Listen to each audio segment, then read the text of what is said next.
Hello everyone, आज हम आपके साथ एक बहुत इंपॉर्टेंट टॉपिक लेके आए हैं कॉमर्स का। चाहे आप जीआईसी की प्रिपरेशन कर रहे हो कॉमर्स के लिए, केवीएस की प्रिपरेशन कर रहे हो, टीजीटी, पीजीटी, DSSS, किसी की भी प्रिपरेशन अगर आप कॉमर्स में कर रहे हैं तो ये टॉपिक आपके लिए बहुत इंपॉर्टेंट है, शेयर्स। चलिए वीडियो को स्टार्ट करते हैं। Shareholders are the dash. Shareholders क्या होते हैं? Shareholders are the owners of the company, creditors of the company, outsiders of the company या ऑल ऑफ द अबव। तो इसका जो राइट आंसर होगा वो होगा ए। शेयर होल्डर्स जो होते हैं वो कंपनी के ओनर्स होते हैं। शेयर होल्डर्स क्या करते हैं? कैपिटल में इन्वेस्ट करते हैं, ठीक है। तो ये ओनर्स होते हैं। अगर आपसे पूछा जाए कि क्रेडिटर्स कौन होते हैं कंपनी के, तब हमारा आंसर होगा डिबेंचर होल्डर्स। तो क्रेडिटर्स कौन होते हैं? Debenture holders.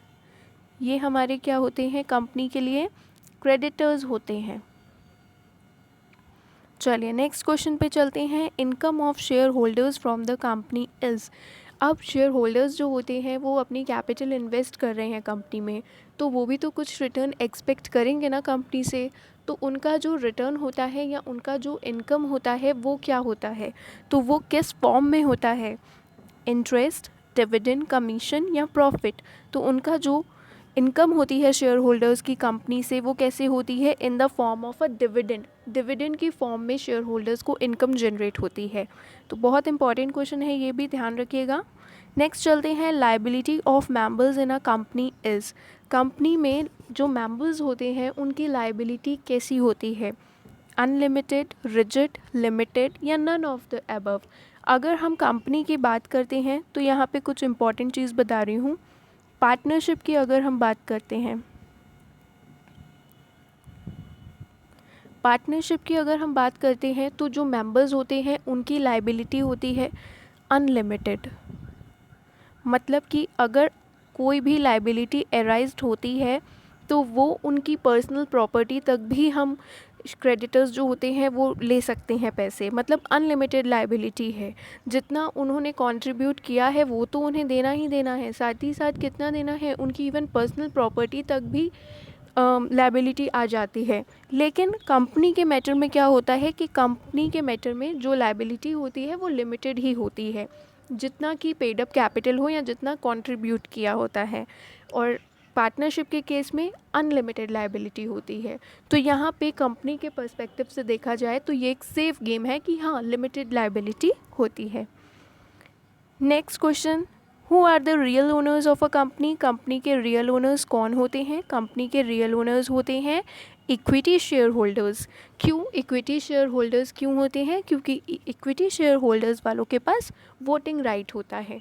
जैसे हमारे घर में हमारे पापा के पास सारे डिसीजंस लेने का राइट होता है, या हमारे ग्रैंडफादर के पास सारे डिसीजंस लेने का राइट होता है, इसलिए वो घर के कह सकते हैं एकदम मालिक कहलाते हैं, है ना। तो ठीक उसी तरीके से जो कंपनी होते हैं उनमें जो इक्विटी शेयर होल्डर्स होते हैं उनके पास वोटिंग राइट होता है। जिसके पास सारे डिसीजंस लेने का राइट होगा वही तो ओनर होगा ना। तो प्रेफरेंस शेयर वाले कभी भी ओनर्स नहीं होते हैं, रियल ओनर्स नहीं कहते हैं। बेसिकली यहाँ वर्ड जो ध्यान रखना है वो है रियल ओनर्स। तो रियल ओनर्स होते हैं equity share holders. Next question. Capital of a company is divided into small units which is called. जो कंपनी होती है उसकी कैपिटल छोटे छोटे पार्ट्स में या छोटे छोटे यूनिट्स में डिवाइड होती है। तो हर एक यूनिट को हम क्या बोलते हैं? हर एक यूनिट को हम कहते हैं शेयर। बहुत सारे क्वेश्चंस में आपको देखने को मिलेगा कि शेयर और स्टॉक से रिलेटेड डिफरेंस भी पूछा जाता है। तो अगर हम बात करते हैं शेयर एंड स्टॉक, शेयर और स्टॉक में क्या डिफरेंस होता है? चलिए मैं कुछ आपको डिफरेंस बोल रही हूँ, आप ध्यान रखिएगा। जो शेयर होते हैं वो फुल्ली पेड अप हो भी सकते हैं और नहीं भी हो सकते हैं, लेकिन स्टॉक हमेशा क्या होता है? फुल्ली पेड अप होता है। शेयर की फेस वैल्यू होती है, स्टॉक की फेस वैल्यू नहीं होती है। और शेयर को बात करें तो शेयर का सीरियल नंबर होता है कि नहीं होता है, ये आप हमें कमेंट बॉक्स में बताएंगे कि शेयर की सीरियल नंबर होता है या नहीं होता है। ठीक है, ये पॉइंट आप लोग मुझे बताएंगे कमेंट बॉक्स में। तो शेयर और स्टॉक में शेयर जो होते हैं वो फुल्ली पेड अप हो भी सकते हैं और नहीं भी हो सकते हैं। स्टॉक हमेशा फुल्ली पेड अप होता है, ये ध्यान रखना है। और शेयर में क्या मैंने आपको सेकंड पॉइंट बताया कि शेयर की फेस वैल्यू होती है, स्टॉक की कोई भी फेस वैल्यू नहीं होती है। और आपको जो बताना है वो मैंने आपको पहले बता दिया है, आप मुझे कमेंट बॉक्स में ज़रूर बताइएगा आंसर। नेक्स्ट हम बात करते हैं to whom dividend is given at a fixed rate in a company.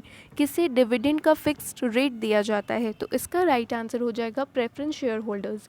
Preference का मतलब क्या होता है? प्रियोरिटी, जो पहले जिसे पहले प्रियोरिटी मिलती है, प्रेफरेंस दी जाती है, तो ये होते हैं preference share holders. Share holders की इनकम होती है डिविडेंड की, तो डिविडेंड एक फिक्स रेट पर किसे मिलता है? प्रेफरेंस शेयर होल्डर्स को मिलता है। इसका राइट आंसर हो जाएगा बी। अगर हम बात करते हैं इक्विटी शेयर होल्डर्स की, तो इन्हें फिक्स रेट ऑफ डिविडेंड नहीं मिलता है, बल्कि इन्हें तब डिविडेंड मिलता है जो प्रेफरेंस वालों को मिल जाता है।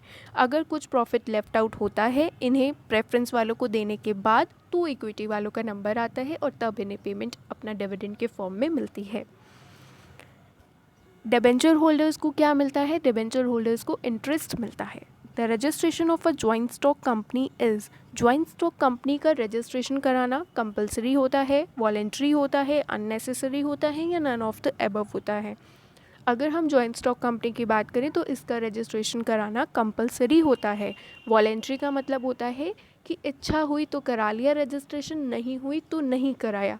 ऐसा कंपनी जॉइंट स्टॉक कंपनी के केस में बिल्कुल भी नहीं होता है, क्योंकि जॉइंट स्टॉक कंपनी का रजिस्ट्रेशन कराना ज़रूरी होता है।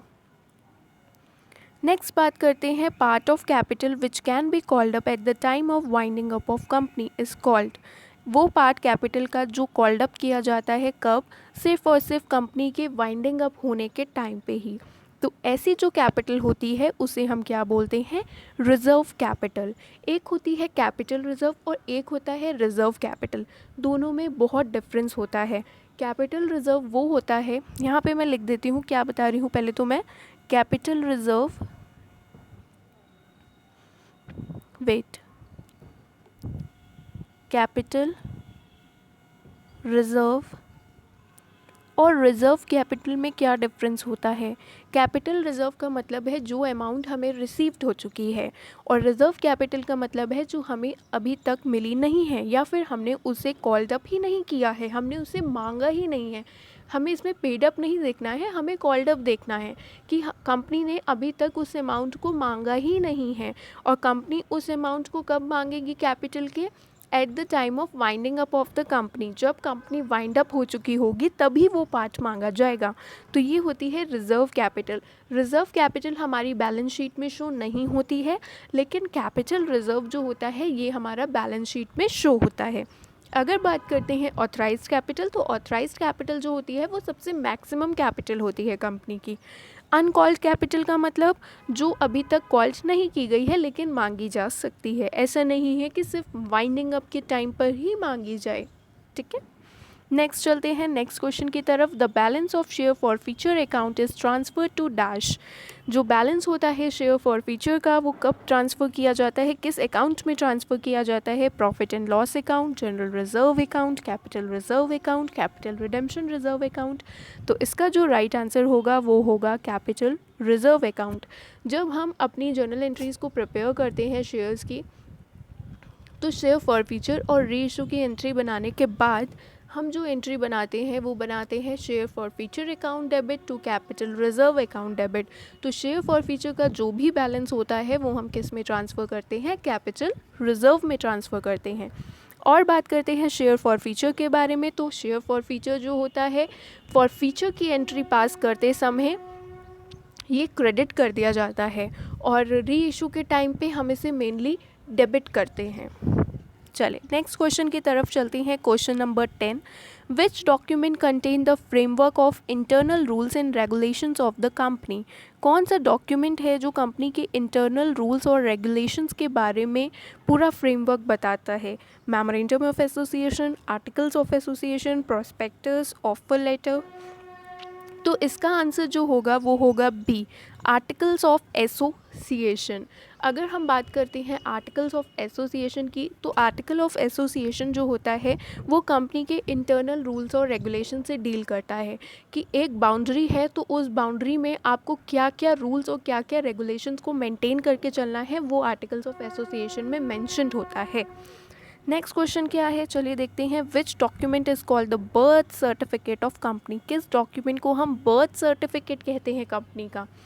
Very important, memorandum of association. Memorandum of association एक बहुत इंपॉर्टेंट डॉक्यूमेंट होता है, ये एक प्रिंसिपल डॉक्यूमेंट होता है और हर कंपनी के पास कम से कम ये डॉक्यूमेंट तो होना ही चाहिए। It is compulsory to have this document, right? तो मेमोरेंडम ऑफ एसोसिएशन एक प्रिंसिपल डॉक्यूमेंट है, एक चार्टर, इसे हम कंपनी का चार्टर कहते हैं, ठीक है, प्रिंसिपल डॉक्यूमेंट है। अगर हम बात करते हैं इन दोनों के बीच के डिफरेंस की, कि आर्टिकल्स ऑफ एसोसिएशन और मेमोरेंडम ऑफ एसोसिएशन के बीच क्या डिफरेंस होता है, तो मेमोरेंडम ऑफ एसोसिएशन जो होता है वो कंपनी के ऑब्जेक्टिव्स को बताता है कि कंपनी का ऑब्जेक्टिव क्या है, ठीक है। और आर्टिकल्स ऑफ एसोसिएशन जो होता है वो बताता है इंटरनल रूल्स और रेगुलेशंस के बारे में। मेमोरेंडम ऑफ एसोसिएशन कंपलसरी है होना, लेकिन आर्टिकल्स ऑफ एसोसिएशन कंपलसरी नहीं है। तो कंपनीज जो होती हैं वो इसकी जगह टेबल एफ को भी एडॉप्ट कर सकती हैं। और बात करते हैं मेमोरेंडम ऑफ एसोसिएशन की, तो इसमें अगर आपको कुछ भी कंपनी को चेंज करवाना है तो वो इतनी जल्दी नहीं हो सकता है, लेकिन आर्टिकल्स ऑफ एसोसिएशन में चेंजेस हो सकते हैं। और मेमोरेंडम ऑफ एसोसिएशन कंपनी के ऑब्जेक्टिव्स को बताता है, स्कोप को बताता है, कह सकते हैं कि एक बाउंड्री तैयार कर देता है। और आर्टिकल ऑफ एसोसिएशन ये बताता है कि इस बाउंड्री में तुम्हें कैसे रहना है, कंपनी को कैसे रहना है, क्या रूल्स क्या रेगुलेशंस को फॉलो करना है, ये हमें आर्टिकल्स ऑफ एसोसिएशन से पता चलता है। तो ये दोनों बहुत इंपॉर्टेंट डॉक्यूमेंट्स थे। नेक्स्ट क्वेश्चन की तरफ चलते हैं। Authorised capital of a company is mentioned in, company की जो ऑथराइज्ड कैपिटल होती है वो किस में मेंशन होती है? Memorandum of association, articles of association, prospectus या ऑल ऑफ द अबव? तो ये मेंशन होती है मेमोरेंडम ऑफ एसोसिएशन में। मेमोरेंडम ऑफ एसोसिएशन में बहुत सारे क्लॉज होते हैं, जैसे होता है नेम क्लॉज, एक मिनट, बहुत सारे क्लॉजेज होते हैं जैसे कि name clause, capital clause, liability clause, बहुत सारे क्लॉज होते हैं। तो वहाँ पर जो मेमोरेंडम ऑफ एसोसिएशन है इसमें ऑथराइज्ड कैपिटल जो होती है कंपनी की, वो मैक्सिमम कैपिटल वो इसमें शो होती है मेमोरेंडम ऑफ एसोसिएशन में। ऑथराइज्ड कैपिटल वो कैपिटल होती है, इससे ज़्यादा जो कोई कैपिटल होती है वो नहीं हो सकती है, इतना ही कंपनी जो है वो इशू कर सकती है। नेक्स्ट चलते हैं नेक्स्ट क्वेश्चन की तरफ। Issue of shares at a amount more than its face value. तो जब कंपनी इशू करती है शेयर्स अपनी फेस वैल्यू से ज़्यादा की वैल्यू पे, तो इसे हम क्या बोलते हैं? जब issue of shares more than its face value is known as issue at par, discount, premium या नन ऑफ दीज। अगर बात करें फेस वैल्यू की तो इसे हम और किस नाम से जानते हैं? नॉमिनल वैल्यू के नाम से जानते हैं। तो फेस वैल्यू भी हो सकता है, नॉमिनल वैल्यू भी हो सकता है। तो इसका जो राइट आंसर होगा वो होगा प्रीमियम, क्योंकि जब कंपनी अपने शेयर्स को फेस वैल्यू से ज़्यादा में शेयर इशू करती है तो उसे हम बोलते हैं issue of shares at premium. जैसे 10 का शेयर है तो वो 12 में इशू कर रही है, तो 2 रुपये जो हो जाएंगे वो क्या हो जाएंगे? प्रीमियम की मनी हो जाएगी। इशू ऑफ एट पार का मतलब होता है जब कंपनी 10 रुपये का शेयर 10 रुपये में ही इशू करती है तो उसे हम बोलते हैं इशू एट पार। और जब कंपनी 10 रुपये का शेयर 8 रुपीज़ में इशू करती है तो इसे हम बोलते हैं issue of shares at a discount. Next, pro rata allotment is related to. Pro rata allotment का रिलेशन किससे है? Oversubscription, undersubscription, calls in advance. तो इसका जो राइट आंसर होगा वो होगा ओवर सब्सक्रिप्शन। ओवर सब्सक्रिप्शन का मतलब होता है जब कंपनी ने बोला, कंपनी ने शेयर्स जो थे वो इशू किए थे, मान लो कंपनी ने बोला कि मुझे जो एप्लीकेशंस चाहिए हैं वो मान लीजिए 1 लाख शेयर्स जो थे वो इशू किए, ठीक है, 1 लाख शेयर्स कंपनी ने इशू किए, लेकिन अप्लाइड हो गए, एक मिनट में इसे थोड़ा सा साइड में आपको बताती हूँ थोड़ा ओवर सब्सक्रिप्शन के केस को।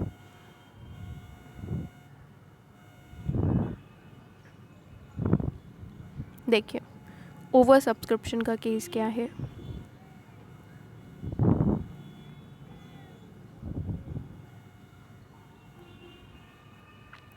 कंपनी ने मान लीजिए इशू करे हैं 1 लाख शेयर्स इशू किए हैं, और कंपनी को जो एप्लीकेशंस रिसीव्ड हुई हैं वो हुई हैं 1,20,000। अब कंपनी ने इशू कितना किया, 1,00,000। कंपनी को एप्लीकेशंस मिल कितने की गई, 1,20,000 की। तो कंपनी को ये जो केस होता है ये होता है ओवर सब्सक्रिप्शन का। ऐसे ही एक केस और होता है, उसे हम अंडर सब्सक्रिप्शन केस कहते हैं। अंडर सब्सक्रिप्शन का केस का मतलब है जब कंपनी ने इशू किए 1,00,000 शेयर्स, लेकिन उसे कितने मिले, 80,000 शेयर्स की एप्लीकेशन रिसीव्ड हुई, तो इसे हम बोलते हैं अंडर सब्सक्रिप्शन का केस। अब बात करते हैं प्रो राटा अलॉटमेंट क्या होता है। अगर हम प्रो राटा अलॉटमेंट की बात करें तो कंपनी क्या कहती है कि आपने जो हमें एप्लीकेशंस पे एक्सेस मनी दे दिया है ना, हम तो आपको सिर्फ 1,00,000 के बदले 1,00,000 ही देंगे, 1,00,000 ही शेयर्स बस एक्सेप्ट करेंगे। इससे ज़्यादा जो 20,000 की एक्सेस एप्लीकेशंस मनी मिली है उसका जो पैसा मिला है उसे हम आगे एडजस्ट करेंगे, या तो अलॉटमेंट की तरफ या फिर किसकी तरफ, कॉल्स की तरफ। तो इसी को हम बोलते हैं प्रो राटा अलॉटमेंट। मतलब जो एक्सेस मनी एप्लीकेशन के टाइम पे मिल गया है वो फर्दर एडजस्ट होगा at the time of allotment money and at the time of call money. Next, share allotment account कैसा अकाउंट होता है। Share allotment account is a personal account. Next, premium received on issue of shares is shown at. जब कभी भी company को premium received होता है तो ये अलॉटमेंट की एंट्री के साथ शो करा जाता है, अगर कुछ भी क्वेश्चन में मेंशन ना हो तब। और ये कहाँ पे आता है, ये आता है लायबिलिटी साइड में। Next, dash is a preference shares on which only a fixed rate of dividend is received every year but not entitled for surplus profit। ऐसे कौन से preference shares होते हैं जिनमें से fixed rate of dividend ही मिलता है और कोई भी surplus profit नहीं मिलता है। तो ऐसे जो होते हैं ये होते हैं नॉन पार्टिसिपेटिंग प्रेफरेंस शेयर्स। हम इन सब ऑप्शंस के बारे में अगर बात करें तो क्यूमुलेटिव प्रेफरेंस शेयर्स क्या होते हैं। क्यूमुलेटिव प्रेफरेंस शेयर्स वो शेयर्स होते हैं जिन्हें इस साल पैसा नहीं मिल पाया बिकॉज ऑफ लॉस, तो उनका वो डिविडेंड इकट्ठा होता जाएगा और तब उन्हें उसकी पेमेंट कर दी जाएगी जब कंपनी को क्या होगा, प्रॉफिट होगा। तो ऐसे जो प्रेफरेंस शेयर्स होते हैं उन्हें हम क्यूमुलेटिव प्रेफरेंस शेयर बोलते हैं। और नॉन क्यूमुलेटिव प्रेफरेंस शेयर्स का मतलब कि अगर लॉस हुआ है तो उन्हें नहीं मिला तो इनके फर्दर जो होगा वो क्यूमुलेट नहीं होगा, तो ऐसे वालों को जो बेनिफिट होता है वो नहीं मिलता है। मान लीजिए इस साल कंपनी को लॉस हुआ तो अगले साल प्रॉफिट हो जाता है, तो नॉन क्यूमुलेटिव वालों को इस साल जो लॉस में मिलना था वो तो नहीं मिलेगा, साथ में प्रॉफिट होने पर भी उन्हें नहीं मिलता है। लेकिन क्यूमुलेटिव वालों को इस साल लॉस की वजह से जो नहीं मिला वो तो मिलेगा ही मिलेगा और साथ में जो मिलता है वो भी मिलेगा। पार्टिसिपेटिंग प्रेफरेंस शेयर्स वो शेयर्स होते हैं जिसमें फिक्स रेट ऑफ डिविडेंड तो मिलता है, डिविडेंड की पेमेंट करने के बाद फिर इक्विटी शेयर्स वालों को पेमेंट देते हैं। इक्विटी शेयर्स वालों को पेमेंट कर देने के बाद जो लेफ्ट आउट होता है उसे हम बोलते हैं सरप्लस प्रॉफिट। कौन सा प्रॉफिट, सरप्लस प्रॉफिट। तो इन्हें सरप्लस प्रॉफिट भी मिलता है, तो ये ध्यान रखिएगा, नॉन पार्टिसिपेटिंग वालों को सरप्लस प्रॉफिट नहीं मिलता है। नेक्स्ट है dash shareholders have right to vote. एक मिनट, किस वालों को सिर्फ राइट टू वोट होता है। अगर हम इसके राइट आंसर की बात करें तो प्रेफरेंस शेयर होल्डर्स वालों के पास तो वोटिंग राइट होते ही नहीं हैं, इक्विटी शेयर होल्डर्स वालों के पास वोटिंग राइट होते हैं। तो इसका राइट आंसर जो हो जाएगा वो हो जाएगा B, equity shareholders are the real owners of the company और इनको वोटिंग राइट मिलता है। और इन्हें सबसे ज़्यादा ये रिस्क टेकिंग होती हैं, रिस्क बेयरिंग होते हैं, तो इन्हें क्या फ़ायदा है, बस इन्हें मैनेजमेंट में कंपनी का राइट होता है, वोटिंग राइट होता है। ये इक्विटी शेयर होल्डर्स की बात थी। नेक्स्ट बात करते हैं minimum number of members to form a public company is. किसी भी पब्लिक कंपनी को फॉर्म करने के लिए कितने मिनिमम नंबर ऑफ मेंबर्स होने चाहिए। तो मिनिमम नंबर ऑफ मेंबर्स होने चाहिए 7 होने चाहिए। Next question, maximum number of members in a public company is. Public company में मैक्सिमम नंबर ऑफ मेंबर्स कितने होने चाहिए। तो इसकी कोई भी लिमिट नहीं है, इसका आंसर क्या हो जाएगा, नो लिमिट। अगर हम बात करते हैं मिनिमम की तो मिनिमम कितना होना चाहिए, 7 होना चाहिए, maximum no limit at all. Next बात करते हैं private company. Private company has a minimum paid up share capital of rupees. Private company में जो minimum paid up share capital होनी चाहिए वो कितनी होनी चाहिए, ₹1 लाख। और अगर प्राइवेट कंपनी की बात करें तो इसमें मिनिमम मेंबर्स कितने होने चाहिए, 2 मिनिमम मेंबर्स होने चाहिए। पब्लिक कंपनी की minimum paid up share capital कितनी होनी चाहिए, ₹5 लाख, और प्राइवेट की कितनी होनी चाहिए, प्राइवेट की होनी चाहिए 1 लाख। ठीक है। Next question, discount on issue of shares. जो हम डिस्काउंट देते हैं इशू ऑफ शेयर्स पे, ये भी किस में शो होता है, अलॉटमेंट की एंट्री के साथ में। और ये एक तरह का कैपिटल लॉस है, क्योंकि हमें कैपिटल कम हो गई हमारी, इसलिए ये कैसा लॉस होता है, कैपिटल लॉस होता है। Minimum time interval between making of 2 calls. 2 calls करते समय कितना टाइम गैप होना चाहिए, तो मिनिमम 1 मंथ का गैप तो होना ही चाहिए। नेक्स्ट है maximum interest on calls in arrears according to table F is charged at. जो ज़्यादा से ज़्यादा कॉल्स इन अरियर्स पे जो इंटरेस्ट चार्ज किया जाता है वो कितना होना चाहिए, 10% होना चाहिए। और वैसे पूछा जाएगा तो 5% होता है। और कॉल्स इन एडवांस का कितना होता है, 6% होता है। ये मिनिमम मैं बात कर रही हूँ, मैक्सिमम की नहीं। मैक्सिमम इंटरेस्ट जो कॉल्स इन अरियर्स पे होना चाहिए वो 10% और मिनिमम 5%। ये 6% जो है ये आपका कॉल्स इन एडवांस का है। नेक्स्ट बात करते हैं, तो ये थे हमारे ख़त्म क्वेश्चंस। आई होप कि आपको ये वीडियो पसंद आई हो। बहुत इंपॉर्टेंट क्वेश्चंस थे और गाइस बहुत मेहनत लगती है। अगर आपको पसंद आए वीडियो तो प्लीज़ लाइक करिएगा एंड चैनल को सब्सक्राइब ज़रूर करिएगा। Thank you for watching my video.